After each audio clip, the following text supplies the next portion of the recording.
Alhamdulillahi Rabbil Alamin. Wa bihi nasta'inu ala umuri dunya waddin. Allahumma inni a'udhu bika an adillah au udalla au azillah au uzalla au azlima au uzlama au ajhala au yujhala alayya. Wa sallallahu ala sayyidina Muhammadin wa ala alihi wa sahbihi wa sallam. Assalamualaikum warahmatullahi wabarakatuh. Waalaikumsalam warahmatullahi wabarakatuh. Bismillahirrahmanirrahim.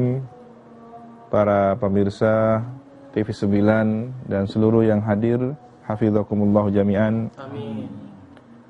Semakin di penghujung dari bulan suci Ramadan, semangat untuk terus membenahi diri, laksana seekor ulat yang belajar dalam proses kepompong Ramadan ini untuk menjadi kupu-kupu kesalehan di masa depan. Kita semakin fokus pada kajian, mencermati dan mencoba membenahi diri dari penyakit-penyakit hati. Pada kajian kita kali ini ada serangkaian penyakit hati yang saling berkaitan. Al-hasad, iri, dengki lil muslimina kepada kaum muslimin. Wal hikid, dendam kepada mereka. Wal ghish, melakukan tipu daya, menyebar keburukan mereka. Kemudian dilengkapi dengan qillatur rahmah bil muslimin, kurang berbelas kasihan terhadap kaum muslimin. Wa su'idzanni bihim, dan berburuk sangka kepada mereka. Penyakit ini setua usia manusia. Karena sejak peristiwa penciptaan Nabi Adam, iblis sudah melakukan terjangkit penyakit al-hasad wal hikid kepada sosok Nabi Adam.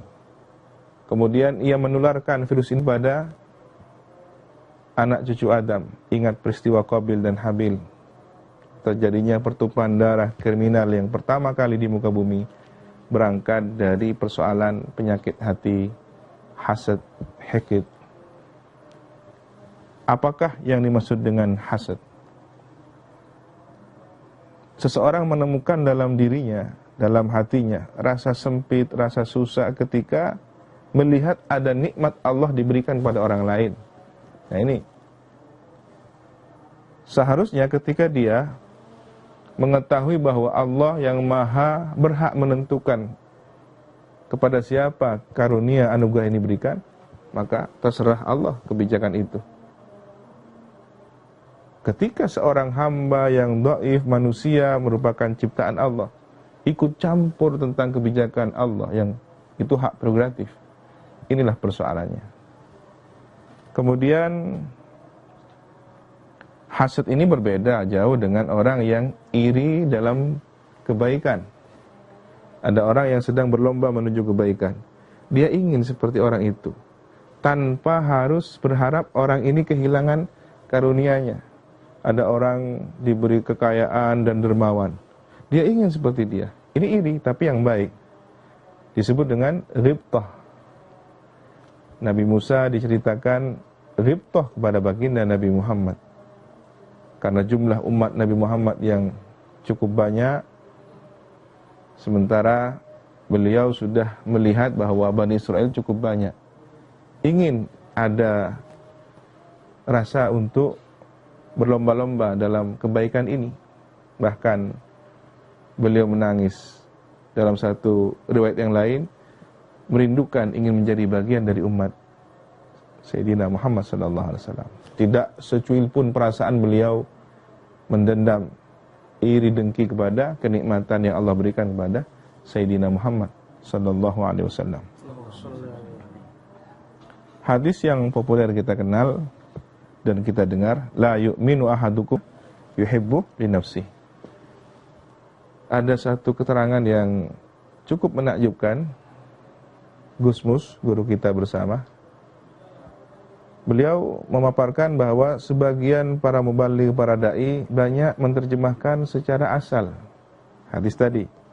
Tidak sempurna iman salah seorang kalian sehingga kalian mencintai saudaranya sebagaimana dia mencintai dirinya. Bagaimana ada orang mencintai saudaranya seperti mencintai dirinya? Dicontohkanlah kemudian kalau memberi pakaian ini apa yang dia sukai, bukan kemudian apa yang tidak ia sukai diberikan pada orang lain. Menurut Gusmus, seharusnya redaksinya tidak begitu. Hatta yuhibba ma li akhihi ma yuhibbu li nafsihi. Tetapi ketika teks hadisnya adalah hatta yuhibba li akhihi, maka perasaan senangnya ini kepada orang lain, ya, ketika ada orang lain diberi nikmat, diberi pakaian, diberi ilmu, diberi jabatan, seperti yang ia rasakan juga terkait dengan persoalan tadi, hasad. Sementara yang terjadi tidak. Kenapa warung dia sukses tapi warung saya kok sedikit pembelinya? Nah, ini yang menjadi persoalan. Maka rasanya hari ini kita menyaksikan banyak fenomena problem di masyarakat yang bermula dari penyakit hasad ini. Dalam bisnis, perdagangan, dalam kajian, keilmuan, komunitas, masyarakat, organisasi, dan kehidupan sehari-hari lainnya. Kemudian penyakit al-ghash. Para hadirin dan pemirsa TV 9, hafizakumullah jami'an. Amin. Demikian berbahayanya 5 penyakit tadi. Penyebaran itu bila sudah menjangkit satu organ tubuh kita yang terpenting, hati ini, maka akan menjadi bentuk perilaku yang pada realitanya akan semakin fatal. Bagaimana kalau kemudian menular pada individu lain, personal lain, sehingga menjadi komunitas? Maka komunitas ini menjadi komunitas yang terjangkit penyakit hati. Baik, ada diskusi? Silahkan. Bismillahirrahmanirrahim. Bertanya Kiai, banyak di kalangan anak muda saat ini ketika dia membaca berita di media sosial dan lain semacamnya, mereka langsung share, langsung menyebarkan berita itu, padahal mereka belum tahu apakah berita itu benar atau tidak, yang kita kenal dengan istilah hoax sekarang ini. Apakah perbuatan itu termasuk dalam penyakit hati yang tadi dijelaskan Kiai? Terima kasih. Bismillahirrahmanirrahim. Pertanyaan yang sangat fenomenal, sesuai dengan perkembangan faktual, bahwa tentang kejadian yang kita temukan di masyarakat, orang mudah menyebarkan satu berita karena tertarik. Nah, berarti kan ada proses penilaian. Kemudian jika sumbernya adalah hoax, sesuatu yang dusta, itu artinya dia juga terlibat menyebarkan kedustaan. Memang tidak sama dengan pembuatnya, tetapi setidaknya sudah ikut andil.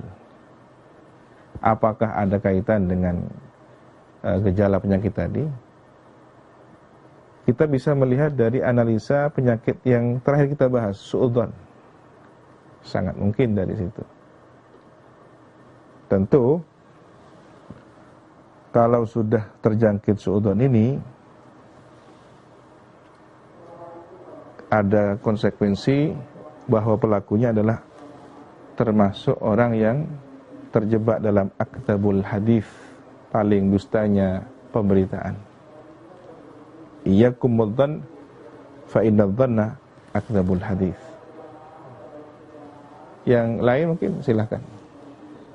Assalamualaikum warahmatullahi wabarakatuh. Ada pertanyaan Kiai.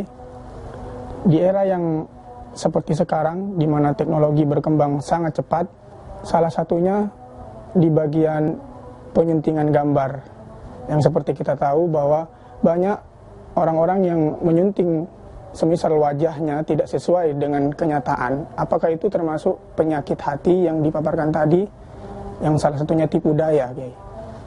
Benar sekali. Apakah memang ada keterkaitan? Ya kita lihat definisinya untuk menghukumi persoalan tersebut. Al-ghish tadi ya, secara khusus sangat terkait dengan definisi tipu daya al-ghish. Bahwa di sini disebutkan definisinya tarkun nasihah, meninggalkan nasihat, wa tazayyun, ada rekayasa untuk menghias. Li ghairi maslahatin, dalam tujuan bukan untuk kemaslahatan. Nah, tanyakan, Anda sebagai editor misalkan, penyuntingan, ketika gambar ini gambar orang yang memiliki peran penting dalam berdakwah, dia seorang tokoh, maka ketika ditampilkan lebih baik, akan ada daya tarik lebih. Apa tujuan Anda? Bukankah analoginya kita ini sebagai seorang muslim dalam memberitakan saudaranya, ceritakan yang baik-baik, tutupi kekurangannya. Tidak semua profil seseorang kita beberkan. Ini si fulan begini kekurangannya. Itu dalam pribadi. Nah, ini pendekatan analogi saja. Sebaliknya ada orang, misal dalam satu kasus bertunangan, dia butuh kejujuran, dia butuh, karena ini akan menjadi pendamping hidup selamanya. Lalu dikirimkanlah foto yang hasil editan. Begitu berjumpa, ternyata ada banyak kekurangan. Anda siap kecewa dan bisa dituntut sebagai ganti rugi dari rekayasa editing ini. Beda kasus, beda kita menilai hukumnya. Tentu kita berharap bahwa apa yang Anda tanyakan tadi bukan bagian dari al-ghish, tipu daya yang tercela. Para pemirsa dan seluruh yang hadir, dari sejumlah penyakit tadi, di antaranya adalah hasad. Ada penilaian yang sangat perlu kita renungkan bersama, bahwa tidak akan pernah bertemu dalam satu rongga seorang hamba antara keimanan dan kedengkian. Ketika seseorang dengki, maka imannya pergi. Ketika dia seorang yang beriman, maka tentu kedengkian harus terhindar dalam diri. Semoga kita disembuhkan dari segala penyakit hati ini. Satu penutup pada kajian yang insya Allah penuh dengan keberkahan ini, bahwa ketika seseorang berbuat satu kebaikan, rahmat kepada kaum muslimin, ini adalah sinyal bahwa dia sedang mendapatkan kasih sayang Allah Subhanahu wa taala. Maka sebaliknya, sangat dikhawatirkan ketika seseorang qillatur rahmah lil muslimin, sudah kehilangan atau sedikit kehilangan kasih sayangnya kepada kaum muslimin. Apakah, pertanyaannya, apakah ini berarti kasih sayang Allah sudah hilang atau setidaknya berkurang pada orang tersebut? Wal'iyadu billah. Semoga kita terhindar dari kondisi buruk tersebut. Baiklah, kita akan terus mengkaji pada perjumpaan kajian selanjutnya dengan kajian yang lebih mendalam, masih dalam penyakit hati yang perlu diwaspadai. Assalamualaikum warahmatullahi wabarakatuh.